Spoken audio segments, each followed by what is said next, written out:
He's just a common man, working hard with his hands. He's just a common man, working hard for a man. Hey, he's a American dream. Yeah, that is right. Coming in at number 28 is the American Dream, Dusty Rhodes.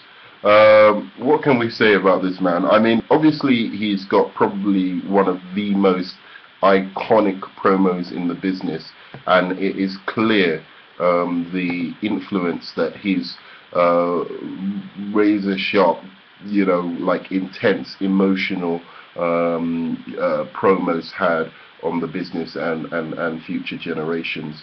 Was never a great in-ring worker necessarily, but you were so emotionally invested in his feuds because of just the charisma that this man oozed. I mean, you know, it's Dusty Rhodes, baby.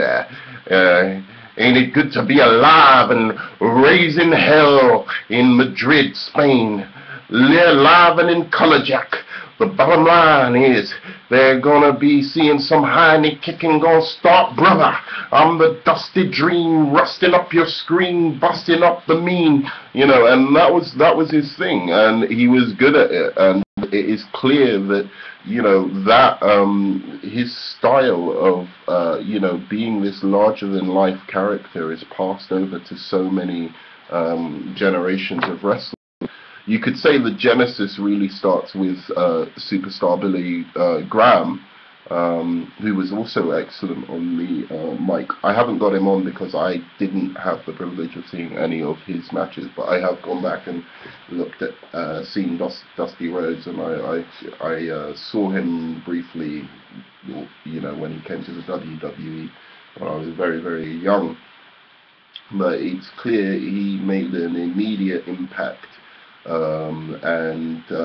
You know, as I said, if you go back and look at his promos, everything from, you know, the bottom line to, you know, that he used to use to quote the bottom, you know, it's the bottom line or something along those lines, or, you know, the kind of exuberantly charismatic every man, you know, that just, he crystallized that, I think, for the business. Perhaps you could say Hulk Hogan did crystallize that kind of charisma, but I think you can also firmly put that in, you know, the hands of Dusty Rhodes as well. And there was something a lot, you know, he was very real in his promos as well, which is, you know, always fantastic. And they really are timeless. Go back and watch them now. They don't seem like antiquated. They don't seem like they're, you know, something, you know, you see a lot of old tapes of wrestling, or you see a lot of old tapes of promos, and you're like, oh, I can see some influence, but I can, you know, but it really needed a lot of development in the cases of certain wrestlers and certain, you know, people like Gorgeous George and stuff like that. Okay, you can go back and you see he's flamboyant and all of these things, but it's not the complete package. You couldn't transport Gorgeous George into the Attitude Era or into the modern era and him work, whereas you could transport Dusty Rhodes smack bang in the middle of the Attitude Era.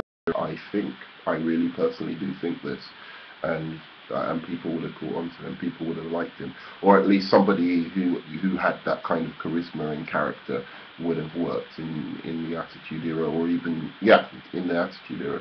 So yeah, what can I say? He's too sweet, baby. He was born in the slums, baby, and rose like a phoenix out of the ashes, baby. He is Dusty Rhodes, and he's too sweet. And he is my number 28 pick of the most entertaining WWE wrestler of all time.